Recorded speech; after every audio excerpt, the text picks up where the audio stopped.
Snow drifted past the cafe window like falling pieces of silence, the kind she had lived in her whole life, but tonight it felt heavier than usual. She didn't know her Christmas would change the moment two identical little girls appeared at her table and signed the words that would open a door she thought had been locked forever. Snow clung to the windows like fragile lace, softening the glow of the Christmas lights that wrapped around the cafe beams. Elara sat at a small corner table, smoothing the front of her sweater even though her hands were trembling. She kept reminding herself that it was just a blind date, nothing more, but the weight of the evening pressed differently. She drew a slow breath, watching her reflection blur faintly against the glass. For a moment she imagined she looked calm, but she knew better.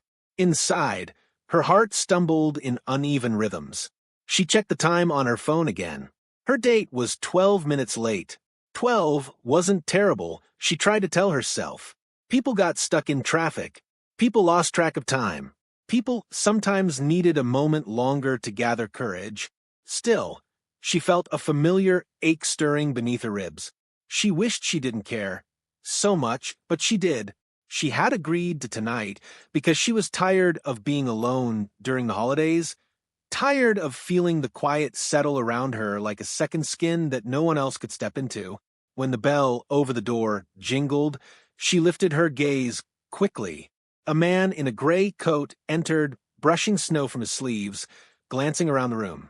She recognized him from the picture, short, dark hair, polite smile, but his eyes shifted restlessly as if searching for someone he wasn't sure he wanted to find. Elara raised a hand in greeting. His hesitation was immediate. He walked toward her with a stiff smile that didn't reach his eyes. "Hi," he said, sliding into the chair across from her. "You're Elara, right?" She nodded and signed her name, watching his eyebrows pull together slightly. She lifted her hands again, slower, signing, "Nice to meet you." He stared for a moment, then forced another smile.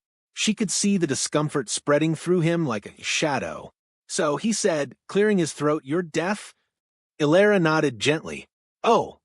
He laughed awkwardly. "Yeah, they didn't mention that. I'm not really good with that kind of thing. I mean, communication and all." She felt her stomach tighten, but she kept her posture steady. She signed, "It's okay. We can write. Or gesture." She offered a small smile, hoping to ease the tension. He glanced toward the door. "Yeah, I don't think this is going to work. I'm really sorry. It's just hard. You know." Her throat tightened. She shook her head slightly, trying to communicate that he didn't need to apologize. The apology didn't change anything. It only made the sting sharper. He stood abruptly. "I hope you have a good night. Merry Christmas." And then he left. No drink, no real attempt, not even a full minute. Elara exhaled slowly, trying to keep her expression calm even though something inside her felt like it was collapsing. She looked down at her hands, feeling them tremble. She clasped them together tightly. She refused to cry in a room full of people who would pretend not to notice. The server approached with a gentle expression, setting a cup of hot cocoa on the table. Elara nodded gratefully. She wrapped her hands around the warm mug, hoping the heat might steady her. But the pressure in her chest only grew heavier. She tried to breathe evenly, counting in her head, grounding herself in the steady rhythm of the cafe around her. That was when she noticed movement near her table. Two little girls stood side by side, identical from their matching red coats to the small knitted hats slipping over their curls. Snowflakes dotted their shoulders. Their eyes were wide, uncertain but bright. They looked at each other, exchanged a silent conversation in a glance, then turned to her. The girl on the left lifted her hands hesitantly and signed, "Are you okay?" Elara blinked, stunned. She hadn't expected anyone to notice her struggle, let alone two children who could sign with natural familiarity. She forced a small smile and signed, "I'm fine." The second girl stepped closer and signed, "We saw you alone. Can we join you?" Emotion rose so quickly in Elara's chest that she had to swallow hard to keep steady. She gestured gently to the empty chair. The twins climbed in eagerly, sitting close together like two halves of one heartbeat. The first girl signed, "I'm Luna." The second added, "I'm May." Elara signed her name back. "Elara, nice to meet you." May grinned. "We like your earrings." Elara touched them lightly. "Thank you." Luna leaned forward. "Are you sad?" Elara hesitated, then signed, honestly, a little. May nodded thoughtfully. "Dad says everyone feels sad sometimes, even grown-ups." Elara smiled at that, and May beamed proudly as if she had offered life-changing wisdom. Luna nudged her softly, then looked up at Elara with gentle curiosity. "Do you like Christmas?" Luna signed. Elara nodded. "I do." "We do too," May added eagerly. "Dad says Christmas feels better when you share it." Elara felt something soften inside her. Their presence felt like a warm blanket draped over a cold memory. She hadn't realized how deeply she needed someone, anyone, to sit with her tonight. A moment later, a man hurried toward the table. He was in his 30s, tall, with soft hazel eyes and a gentle worry etched across his face. He signed quickly, "I'm so sorry. Are they bothering you?" Elara shook her head immediately.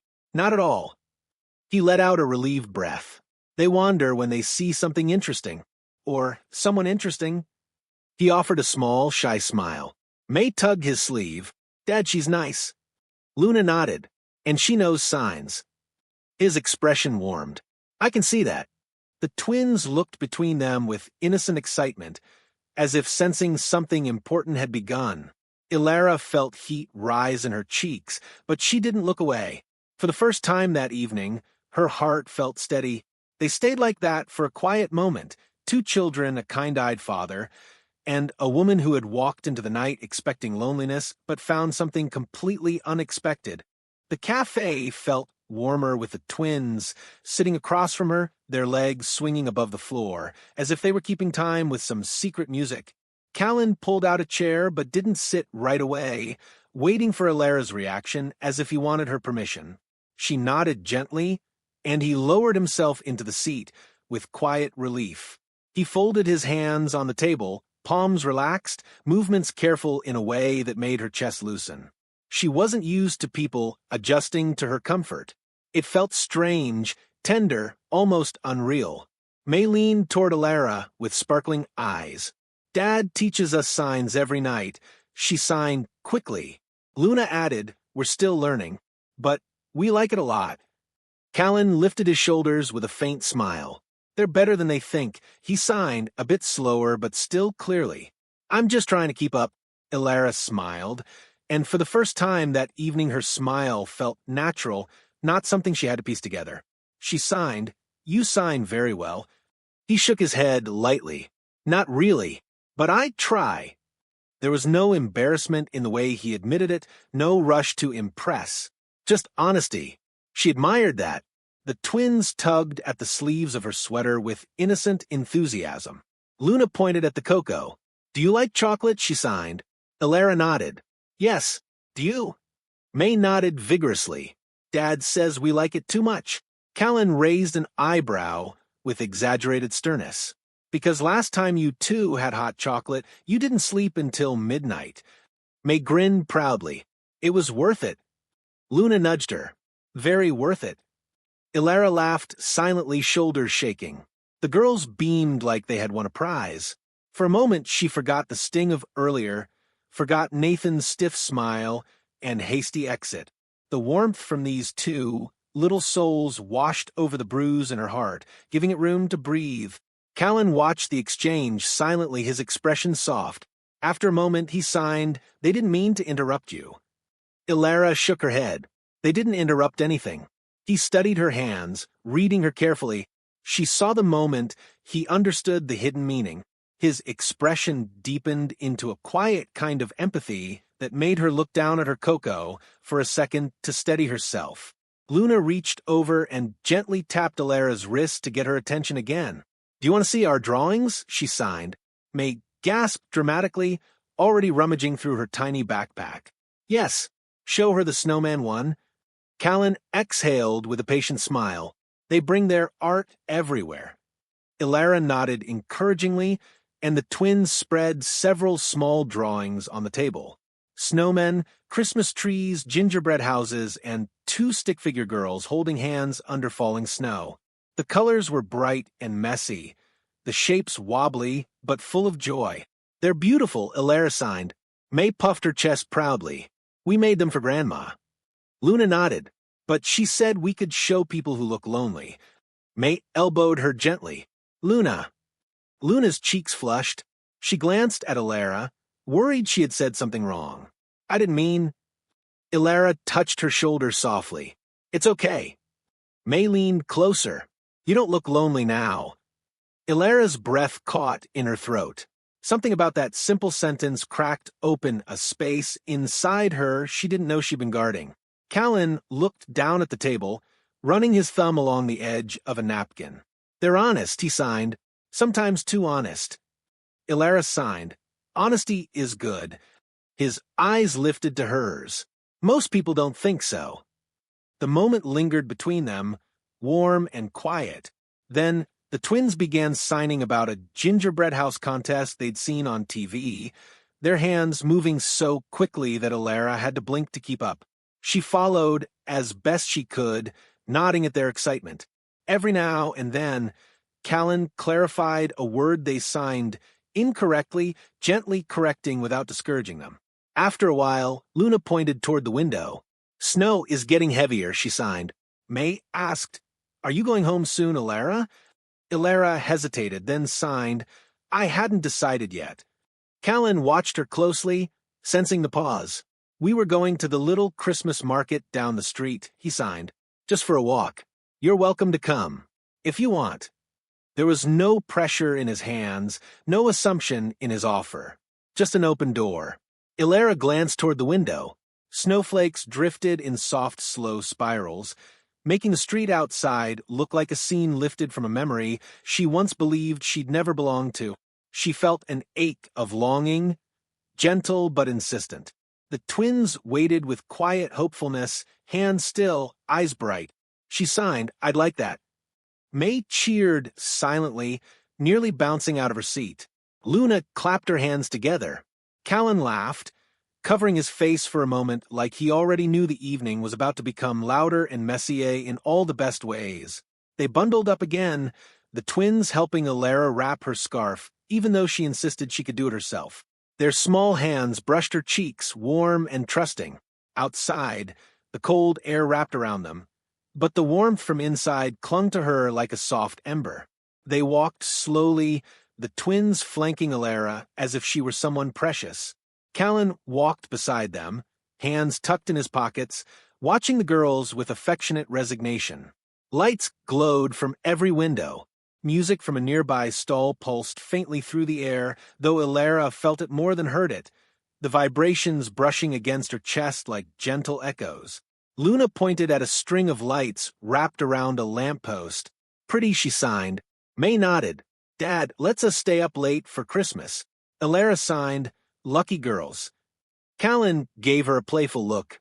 "They negotiate like seasoned lawyers." Luna perked up. "We do not." May tugged his coat. "Dad, we're good negotiators. That's a compliment." Elara smiled, feeling her heart warm at the exchange. She hadn't expected to feel anything other than disappointment tonight. She certainly hadn't expected this gentle weaving of strangers into her evening, into her quiet spaces, into her silent world. As they walked beneath the falling snow, with the glow of Christmas lights flickering across their faces, Elara realized something she hadn't dared hope for earlier. She wasn't invisible, and for the first time in a long time, she didn't feel alone. The next morning, pale, winter sunlight filtered through Elara's curtains, casting soft patterns across her bed. She lay still for a moment, letting the memories of the previous night drift toward her like warm breath on cold glass. She remembered the twins' laughter, the way their hands moved with bright certainty, and the steady warmth in Callan's eyes when he walked beside her. But now that daylight had arrived, doubts slipped back into her mind. She wondered if she had read too much into their kindness, if maybe they were simply friendly people who happened to brighten a lonely evening. Loneliness had a way of exaggerating hope, and she didn't want to mistake light for something deeper. Her phone vibrated. A new message. She opened it and saw a short video, Luna and May waving at the camera, each signing, "Good morning, Elara." Their smiles were wide and unfiltered, the kind only children offered without hesitation. When the video ended, Elara found herself smiling despite her nerves. A second message appeared. Callan had written, "We're visiting the Christmas fair today. The girls asked if you might join us. Only if you want to." The words were simple, but something in them loosened the knot in her chest. He wasn't pushing. He wasn't assuming. He was leaving space for her to choose. Elara stared at the message for a long moment before typing back, "I'd like to." When she stepped outside later that afternoon, the air was crisp and filled with faint scents of cinnamon and pine. The town square had transformed into a small winter village overnight. Stalls decorated with garlands, lights strung across every corner. Children ran past with candy canes, and adults bundled in scarves drifted between booths, smiling in the glow of the season.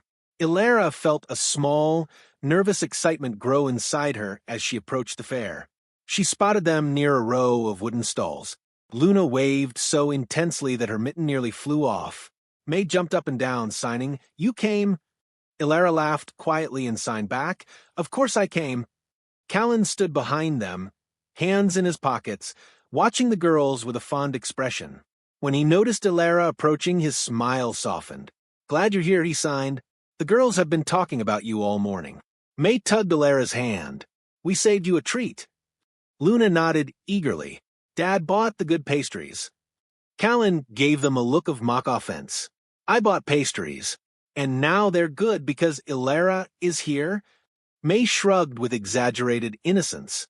"We didn't want to be rude." Luna added, "They taste better when you share." Elara felt her heart warm again. She followed them to a booth selling warm pastries dusted with powdered sugar. The vendor handed her one, and she signed thank you. Callan watched her reaction as she took a bite, waiting to see if she liked it. She nodded. "Delicious." He smiled. "Good. I didn't want to disappoint after they bragged about my pastry skills." May leaned in to whisper something to Luna, then signed loudly, "Dad doesn't bake. He just buys good things." Callan rolled his eyes, and Elara's shoulder shook with silent laughter. The twins grinned at their victory. They wandered through the fair together, moving from booth to booth.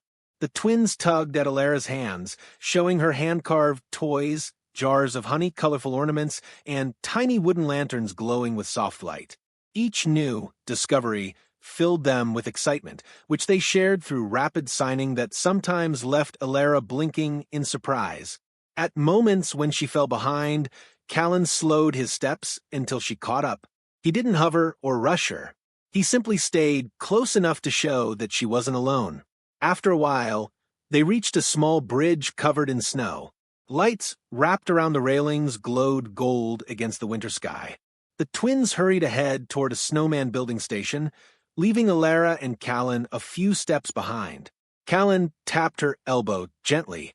"Are you doing okay?" he signed. Elara nodded. "Yes." He studied her for a moment. "You're quieter today." She hesitated before signing. "I wasn't sure if last night meant anything." His brows lifted. "To who?" She looked down at the snow. "To any of you." Callan waited until she met his eyes. "It meant something to us." She felt her breath catch. He continued, "The girls talked about you all morning. They don't connect with just anyone. And he paused, searching for the right words. "I don't meet many people who make the world feel less heavy." Elara's chest tightened with a mixture of relief and uncertainty. "I don't want to misread things." "You're not," he signed gently, "but we can move at whatever pace feels safe for you." Her fingers lingered in the air before she signed, "Thank you." He smiled softly. "You don't have to thank me for being honest." Before she could respond, the twins called out to them, signing frantically for help building a lopsided snowman that was leaning dangerously to one side. Elara and Callan joined them, kneeling in the snow. May insisted their snowman needed a scarf.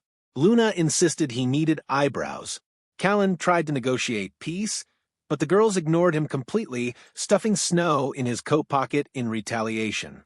Elara laughed so hard her shoulders shook, and Callan froze for a moment as if memorizing the soundless shape of her joy. When the snowman was finally standing, the twins clasped Elara's hands and pulled her into a group hug. Her breath hitched at the unexpected affection. They didn't hesitate or question whether she would accept it. They simply wrapped their arms around her like she belonged there. As the sun dipped lower, casting long blue shadows across the snow, Callan walked beside her while the twins skipped ahead. They didn't speak for several moments, but the silence between them felt warm and full, not empty. Callan finally signed, "I saw your face last night when he left." Elara exhaled slowly. "I didn't want anyone to see." "I did," he replied, "and I wanted to make sure someone stayed." Her eyes softened. "Most people wouldn't." "I'm not most people," he signed. She smiled faintly, feeling something shift inside her again. Something steady, something brave. As the twins waved for them to hurry, Elara looked at the small family in front of her and realized she felt woven into their day, as if they'd made space for her without effort. For the first time in years, the world felt bright enough to hope again. Christmas morning arrived, quietly, the kind of quiet that felt deeper than silence itself. Elara sat on the edge of her bed, watching faint light spill across the room. She wrapped her hands around a mug of tea, trying to gather her thoughts. The memories from the fair lingered like soft echoes, Luna's giggles, May's bright signing, and the warm steadiness in Callan's presence. She wanted to hold onto those moments, yet doubt curled around her like a shadow.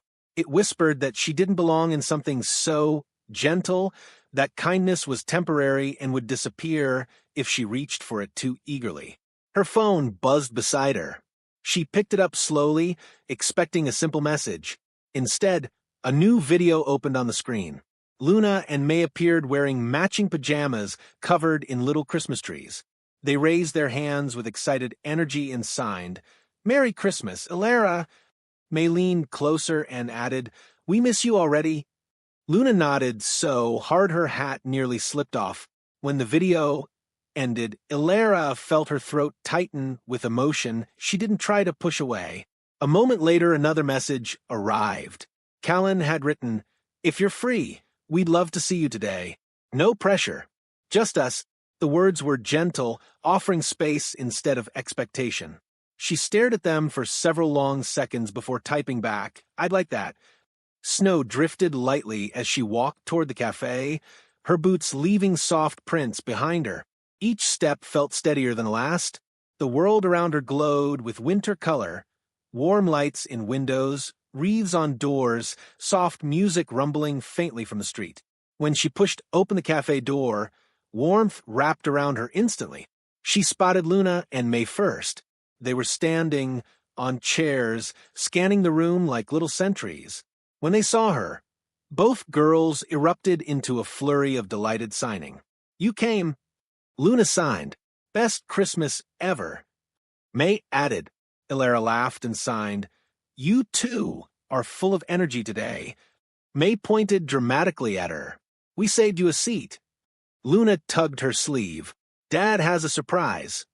Elara raised a brow at them, curious and slightly nervous.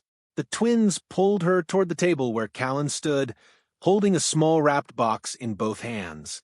When he saw her hesitation, he set the gift down gently, signing, "Only if you want to open it."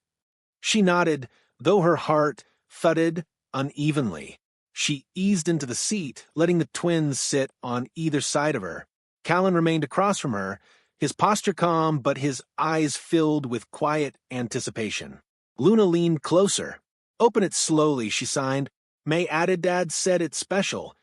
Elara reached for the box, unwrapping the paper with careful fingers. Inside was a small wooden carving of 3 stars connected by a single line. The wood was smooth, the edges gentle, the craftsmanship delicate. The moment she held it, something warm bloomed inside her. Callan signed, "It means guidance and connection. The stars follow each other, even through darkness." Elara swallowed hard. "It's beautiful," she signed. He nodded slightly. You reminded us what connection feels like. May tapped Elara's wrist. Dad made it. Luna corrected her proudly. We helped. Callan lifted his hands again, slower this time. I don't want to make this complicated. I just wanted you to know that you matter. To them. And to me. Elara felt the words settle deep within her. She stared down at the carving, tracing the soft curves. For a long moment she didn't sign anything. Her hands hovered, unsure how to express everything she felt. Fear, hope, longing, uncertainty, and the fragile excitement of believing she wasn't as alone as she once thought. Finally she signed, I'm afraid. Callan nodded. Me too. She looked up, surprised. Really? He signed, I lost someone once. It makes starting again feel impossible. But sometimes life sends people we don't expect. He gestured gently toward the twins, and they tend to notice before we do. May gasped dramatically. We did notice. Luna pointed at Elara with certainty. We knew she was supposed to be with us. Elara shook her head with soft amusement, but emotion shimmered beneath her smile. I don't want to disappoint any of you, she signed. Callan replied, You couldn't. The twins wrapped their arms around her from both sides, pressing their cheeks against her shoulders. She froze at first, overwhelmed by their trust, then slowly let herself return the embrace. Warmth filled the space between them like the soft glow of a lantern on a long winter night. When they finally let go, May signed, We want to spend the whole day with you. Luna nodded. Dad said, We can choose what to do. Callan raised a hand to add, As long as it's something warm. Elara signed.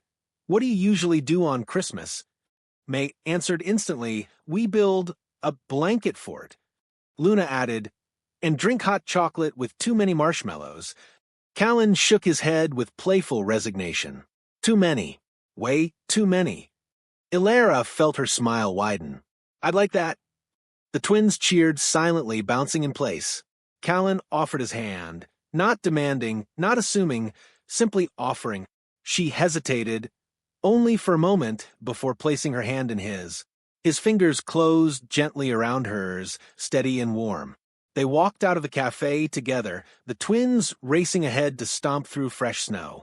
Callan and Elara followed slowly. Their hands remained clasped, not out of obligation, but quiet understanding. Elara watched the girls move through the snow like two sparks of joy. She felt her heart soften further, realizing that the ache she once carried had shifted into something lighter.